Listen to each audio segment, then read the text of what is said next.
Ang mga pinakamalalaking balita sa One North Central Luzon ngayong Lunes. Pamamaril sa isang barangay chairman sa Pampanga, sa pool sa CCTV. Lalaki sa Vigan City, kalaboso matapos saksakin ang ama matapos hindi bigyan ng pera. Halos 30 bahay sa Pangasinan nawalan ng bubong dahil sa buhawi.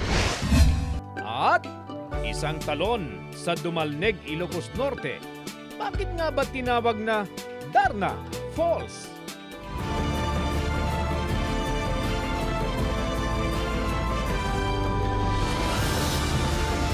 Ito ang GMA Regional TV 1 North Central Luzon.